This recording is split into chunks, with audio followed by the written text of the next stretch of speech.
नमस्कार, स्वागत है आपका सीटेट गुरुजी के यूट्यूब चैनल पर।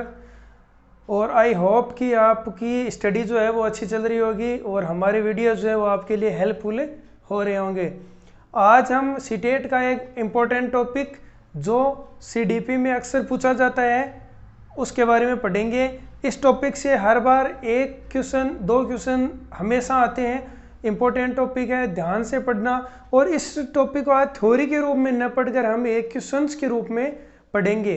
तो चलिए स्टार्ट करते हैं। तब तक आप हमारे चैनल को लाइक, शेयर और सब्सक्राइब जरूर कीजिए, ठीक है, करना मत भूलना आप। देखिए, ये टॉपिक है जेंडर। क्या? जेंडर, जिसको क्या कहते हैं? लिंग बोल सकते हैं। क्या बोल सकते हैं? लिंग बोल सकते हैं।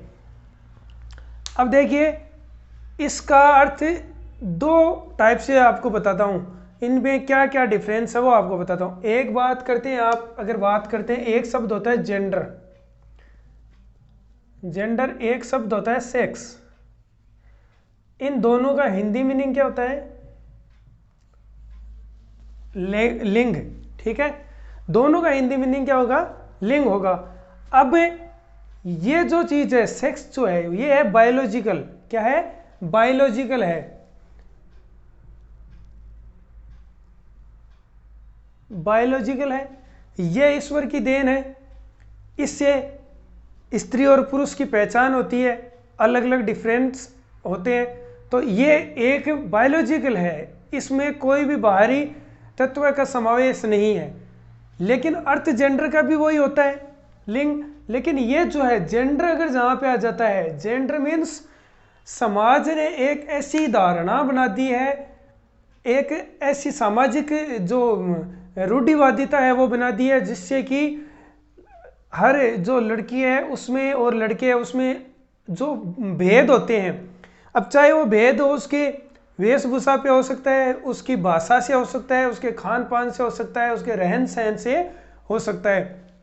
जैसे क्या है, समाज ने एक डर्रा बना दिया, एक ऐसी रूढ़िवादिता बना दी कि जो लड़के हैं वो ये पोशाक पहनेंगे, लड़कियां ये पोशाक पहनेंगी। और ऐसे ही जैसे कि आप कोई लड़की ज़्यादा ऊंची आवाज़ में बोल लेते तो कहते हैं लड़कियों को ऐसा नहीं बोलना चाहिए, लड़के ऐसा बोल सकते हैं। तो ये जो है ये आता है जेंडर के अंतर्गत, यानी समाज से संबंधित जो भी जो रूढ़िवादिताएं हैं उनसे संबंधित क्या है, उनसे संबंधित जेंडर है। और सेक्स जो है वो बायोलॉजिकल है। ये थोड़ा सा इसमें अंतर है। अब आगे पढ़ते हैं अपन। इसके कुछ क्वेश्चंस उनसे आपको क्या है ये अच्छे से समझ में आ जाएगा, ठीक है। अब चलते हैं क्वेश्चन नंबर फर्स्ट पर। जेंडर इतना ही लिखा हुआ था, सीटेट में आए हुए सारे क्वेश्चन, सीटेट में आए हुए क्वेश्चन करा रहा हूं। इसमें सबसे पहले क्या लिखा हुआ था? इतना ही था, जेंडर, ठीक है। जेंडर लिखा हुआ था, तो जेंडर का लिखा हुआ था, इसका मतलब जेंडर रोल से है, जो अभी बताया आपने, आपको रूढ़िवादिता जो है उससे संबंधित है। तो इसमें कहा गया कि जेंडर इतना ही दे दिया। फिर ऑप्शन दिए गए, जैविक निर्धारक, एक मनोवैज्ञानिक सत्ता, सामाजिक संरचना और आर्थिक अवधारणा। अब देखिए मैंने क्यों बताया था वो आपको दो डिफरेंस। अगर यहां नाम आ जाता है सेक्स तो यहां पे क्या होता? फिर जैविक निर्धारण, क्योंकि बायोलॉजिकल है और ये बायोलॉजिकल के अंतर्गत आता। लेकिन अब बात करते हैं जेंडर की, तो जेंडर क्या है? एक समाज के द्वारा जो रूढ़िवादिता है वो। तो जेंडर किससे संबंधित है? जेंडर संबंधित है सामाजिक गतिविधि से। किससे संबंधित है? आपका सामाजिक गतिविधि से संबंधित है। तो आपका आंसर क्या होगा इसमें? सी होगा, सामाजिक संरचना, ठीक है। यह आपका क्वेश्चन सीटेट में आया हुआ है। फिर बात करते हैं क्वेश्चन नंबर सेकंड की। बच्चे डैश को छोड़कर अन्य सभी द्वारा लिंग भूमिकाएं ग्रहण करते हैं। क्या करते हैं?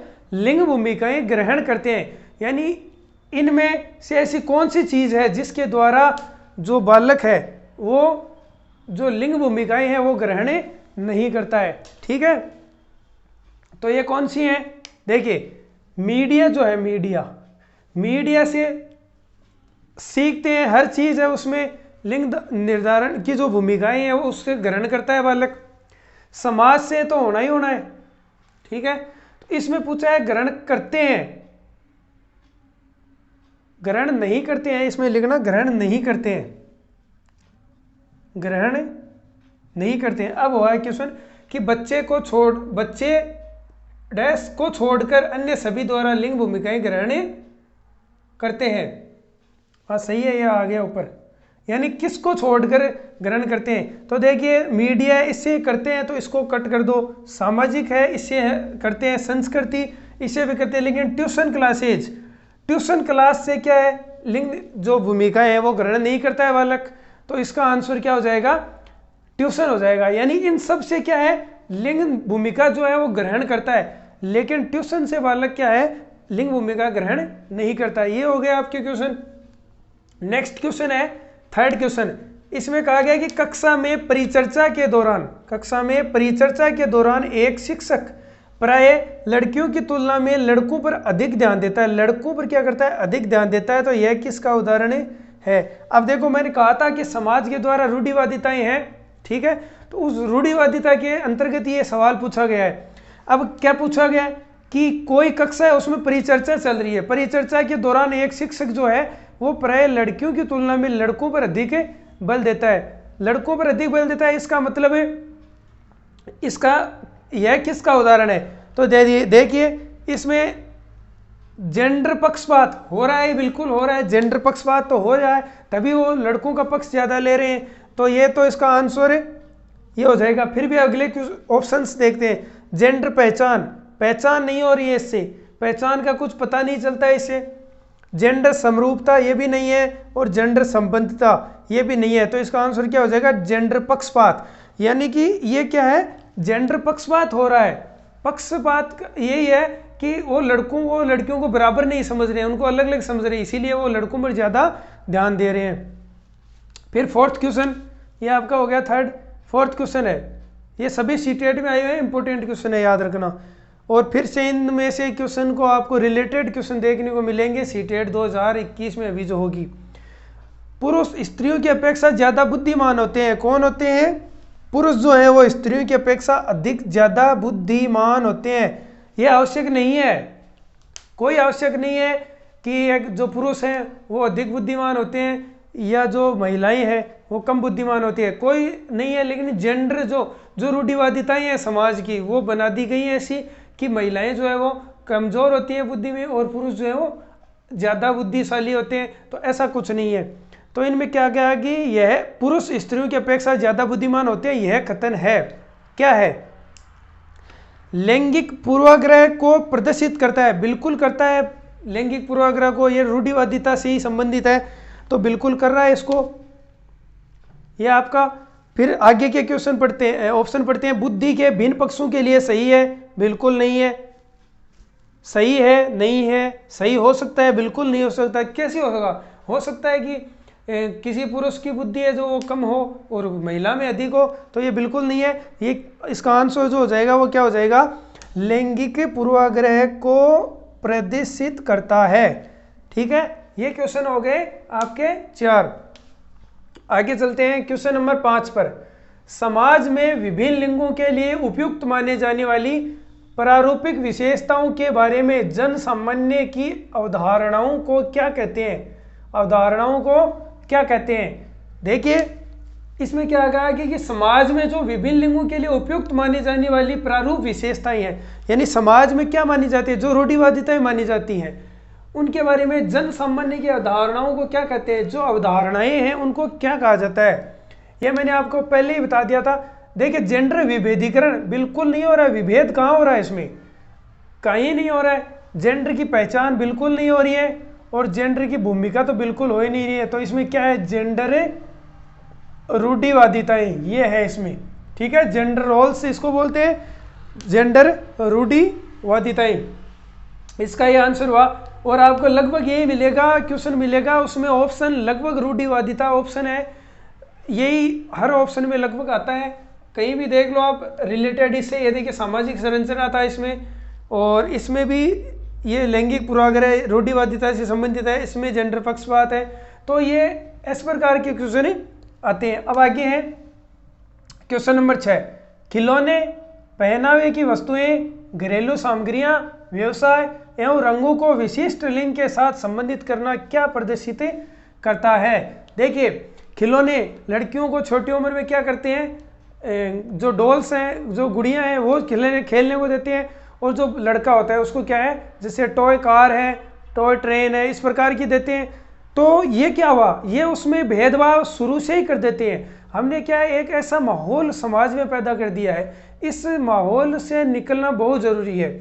और ये माहौल कैसे, अपने क्या बचपन से ही बालक को समझा देते हैं कि तू लड़का है, तू लड़की है, तो इनमें क्या भेदभाव करना शुरू से ही स्टार्ट करते हैं। तो क्या है, ये खिलौने हो गए, पहनावे की वस्तुएं, लड़की को शुरुआत से ही अलग पहनावा होता है, लड़कों का अलग पहनावा होता है, तो उसमें डिफरेंस कौन कर रहे हैं, हम ही कर रहे हैं। ये समाज की बुराई है, एक तरह से रूढ़िवादिता है, बुराइयां है। घरेलू सामग्रियां, व्यवसाय, व्यवसाय भी अलग है, कह सकते हैं कि जैसे टीचर के लिए, लड़की के लिए टीचर की जॉब सबसे सेफ मानते हैं, ठीक है। तो इस प्रकार जैसे आर्मी में अधिकतर लड़के जाते हैं, लड़कियां नहीं जाती हैं, आजकल जा रहे हैं लेकिन अधिकतर लड़के जाते हैं, मैंने कहा। तो ये भी क्या है, एक व्यवसाय से संबंधित। रंगों को विशिष्ट लिंग के साथ संबंधित करना, रंग जैसे पिंक कलर लड़कियों का ही है, ब्लू कलर लड़कों का है, तो ये कलर जो डिफरेंस किया है, किसने किया है, प्रकृति के लिए, प्रकृति ने थोड़ी ना किया है इसको किया है समाज के लोगों ने, और समाज के लोगों ने इसको एक रूढ़िवादिता, एक पूर्वाग्रह जो इसको बना दिया है, ठीक है। तो इसका आंसर क्या होगा, इसका आंसर होगा, देखिए विकसित जेंडर पहचान, जेंडर पहचान बिल्कुल नहीं है, और जेंडर सिद्धांत, कोई सिद्धांत नहीं होते हैं इसके। जेंडर प्रासंगिकता बिल्कुल नहीं है, जेंडर रूढ़िवादिता बिल्कुल, ये इसका आंसर होगा। क्या है, रूढ़िवादिता ही है, रूढ़िवादिता के कारण ही अलग अलग हो रहे हैं। नेक्स्ट क्वेश्चन 7th, बच्चों में जेंडर रूढ़िवादिता एवं जेंडर भूमिका अनुरूपता के कम करने के लिए निम्नलिखित में से कौन सी पद्धति प्रभावशाली है। यानी ये ऑप्शन दिए हुए हैं, इनमें से ऐसी कौन सा ऐसा ऑप्शन है कि कौन सी ऐसी पद्धति है जिसके द्वारा रूढ़िवादिता को हम कम कर सकते हैं, ठीक है। अब देखो 1 बाय 1 देखते हैं। जेंडर पक्षपात के बारे में परिचर्चा करना, परिचर्चा करना यानी कक्षा में या समाज में जेंडर के जो पक्षपात हो रहे हैं, जो कर रहे हैं, इन पक्षपातों के बारे में परिचर्चा करना बिल्कुल इसका सॉल्यूशन है। इससे क्या होगी, रूढ़िवादिता कम होगी। आगे देखते हैं, जेंडर विशिष्ट भूमिकाओं को महत्व देना, बिल्कुल नहीं, महत्व देना नहीं है, इसको समाप्त करना अपने को। जेंडर पृथक खेल समूह, बिल्कुल नहीं, सारे खेल सबके लिए है, कोई लड़का खेलो कोई लड़की खेलो। जेंडर पृथक बैठने की व्यवस्था, बिल्कुल नहीं। तो इसका ऑप्शन जो है वो क्या हो जाएगा, जेंडर पक्षपात के बारे में परिचर्चा करना। तो इससे क्या होगा, जब परिचर्चा होगी तो अब देखिए समाज में परिचर्चा हो ही नहीं रही है बिल्कुल। जेंडर ये रूढ़िवादिताएं बना दी गई हैं, उसको छोड़ दिया गया है, अब उसको अपना रहे हैं, पीछे से चली आ रही है, वही की वही आगे चला रही है। परिचर्चा करेंगे तो इसके दोष गुण सामने आएंगे, तो इस पे सुधार होगा, और आगे आने वाली जो भी पीढ़ी है उनमें जो है अच्छे गुण विकसित होंगे और रूढ़िवादिता खत्म हो जाएगी। बात करते हैं नेक्स्ट क्वेश्चन की। लिंग है क्या, जेंडर की बात कर रहे हैं। अब देखो इसकी मैंने वो शुरू में बताया था, एक क्या बताया जेंडर और एक क्या बताया था सेक्स। अब जेंडर की बात कर रहे हैं यहाँ पर, तो यहाँ पर सिर्फ इतना ही लिखा हुआ है, ये लो, ठीक है, इतना ही लिखा हुआ है कि लिंग है। अब आपको क्या करना है, क्वेश्चन पेपर में हिंदी और इंग्लिश दोनों में आएगा, तो आपको इंग्लिश वर्जन देखना है इसका। और इंग्लिश वर्जन देखना इसलिए आवश्यक है क्योंकि इसमें ऑप्शन दोनों है, शारीरिक है और सामाजिक है। अब अगर इतना दे दिया कि लिंग है तो सामाजिक भी है शारीरिक भी है। हाँ, हालांकि आपके ऑप्शन जो सिलेबस है उसमें सामाजिक जो जेंडर के बारे में बताया गया है, लेकिन फिर भी घुमा फिरा के पूछ लेता है, तो अगला जो ऑप्शन है जो इंग्लिश वर्जन है उसमें देखना है कि आपको जेंडर मिल जाएगा, ठीक है, उसमें जेंडर मिल जाएगा। तो उस जेंडर के हिसाब से जेंडर है, इसका मतलब जेंडर है सहज क्रिया गुण नहीं, जैविक सत्ता नहीं, शारीरिक नहीं, ये तो बायोलॉजिकल होगा, वो होगा। तो इसका ऑप्शन कौन सा हो जाएगा सही, सामाजिक संरचना। यही क्या है, रूढ़िवादिता है। ये कुछ क्वेश्चंस थे जिनके बारे में हमने जो है अध्ययन किया। अगले वीडियो में इससे जो सीटेट में आए हुए हैं अन्य क्वेश्चन है उनके बारे में भी हम डिस्कस करेंगे। और आई होप कि आपको ये अच्छे से समझ में आया होगा। इनको आप पढ़ के जाना, एक बार रिवाइज करके जाना। सीटेट में आपका ये क्वेश्चन गलत होने के चांस बिल्कुल 0% होंगे। 100% आपके सही होंगे, 0% आपका गलत होगा। तो आप हमारे चैनल को लाइक, शेयर और सब्सक्राइब ज़रूर कीजिए, ताकि हमें एक मोटिवेशन मिले और हम आपके लिए बहुत अच्छी अच्छी कंटेंट लेके आए। तब तक के लिए जय हिंद, वंदे मातरम। Thank you.